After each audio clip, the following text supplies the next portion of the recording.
Welcome to Bloodbath and Beyond. Today we review Saw 2. Oh yes, there will be blood.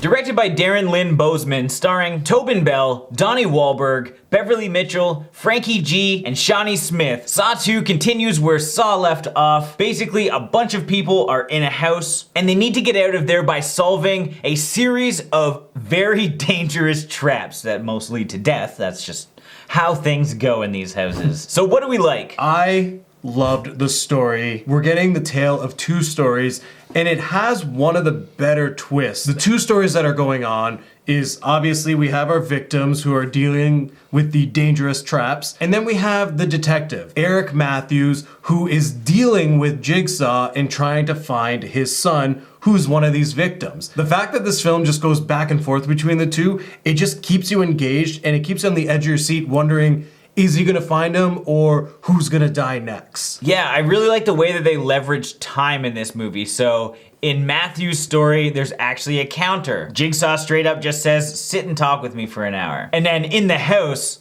all of the victims have like a poison running through their veins, and so they're constantly trying to find antidotes and escape before their inevitable death. As the movie progresses, you're just holding on like, oh, they need to figure this out before they all die. And the sense of urgency that's created is just great. I also really like the atmosphere and like the set design. The set design's fantastic, and it is pretty much in all of the Saw movies. The single house location just feels like an abandoned, rundown place that you just don't want to be in. And I'm sure they felt the exact same way.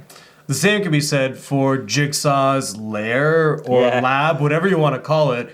It's really cool because as they're like going through and seeing like the layouts of each trap, you're learning more about the science and like the mechanics behind it. And that is cool because you're seeing the blueprints for like the Venus flytrap. And it's nice because you're sitting there and you know there's like a sense of realism to this. The traps in this movie are great. They get a lot more violent as the series goes on because it kind of becomes this torture porn thing. But in this one, there isn't a whole lot of focus on the traps. Yeah, there's a bunch of traps, but they aren't overly gratuitous. There's not like a ton of blood. A lot of the traps rely on you becoming really uncomfortable, and it really pokes at fears, and I think it did a great job with that. Hello, Michael. I want to play a game. Yeah, when it opened up with the eye trap, I would just die in that situation. I would die. Actually, I don't even think the trap would go off because I would just pass out before I could even pull the string for the timer. This film was very well acted. We had a wide range of characters where you wanted to get to know their backstory. You want to know the reason of how all of them were related to each other. And the fact that we had someone who came off as innocent, someone who was a complete douche. And there was that sense of mystery with a few of them where you're like, well, why are they here? And why are they not acting a certain way like the other characters are? Like the way that each character interacts with each other, it makes it seem like there's more going on than what we're actually aware of. I'll mention it here, but it's also gonna be a little bit of a dislike. The editing in this movie, I enjoyed for the most part. It definitely has its flaws when it comes to the flickering and all that shit, but they use a lot of like whip pans to go from, say, the detective story into the house, or somebody downstairs in the house, and they'll whip up to somebody upstairs, and it just seems really smooth and it's never jarring. Now, this is a Saw movie and you don't really usually talk about this kind of thing, but we had some babes. I am a big fan of Shawnee Smith. She is just super sexy to me. I just thought she was great, despite how I might feel about her character at the end of this movie. I think she looked really, really nice. And of course our like babe character, which was Addison, the wrist trap girl. She looked great the whole time until she started coughing up blood and shit. And +1 to costume design for making her not wear a bra. Now let's move on to our dislikes. This may be a little nitpicky, but I felt that Jigsaw's character was underutilized. I get that they were trying to make him seem really weak and vulnerable, but this is like one of the few times that we're really getting to know him. And I think for a sequel where there's no guarantee that we're gonna get another one, they could have did more with his character. I completely agree. And the way this movie was wrapped, everything was really concise and well contained for a standalone film. They could have closed off the franchise with this one. I'm glad they didn't, but you have to assume that they weren't going to make another one. My biggest pet peeve was also the editing. So I like the editing, but I also dislike the editing. A lot of the editing when it came to the traps just seemed just like trying to be over stylized, and it didn't need to be. Like, I get that we had that in the first one. We had a lot of jump cuts and we had shaky cam and white flashes and all that stuff.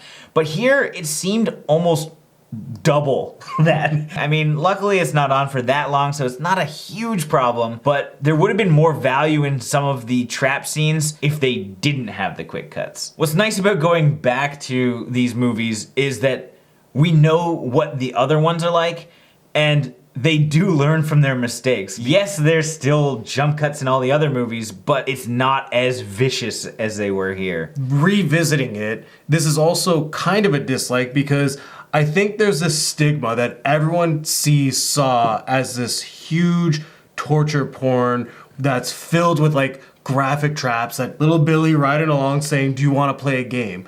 And you don't get that. Yeah, I think there was like a lack of Billy. I think having the monitors in the first one when he's describing the trap, because you get like Billy as a character, and that is like the mascot of the franchise.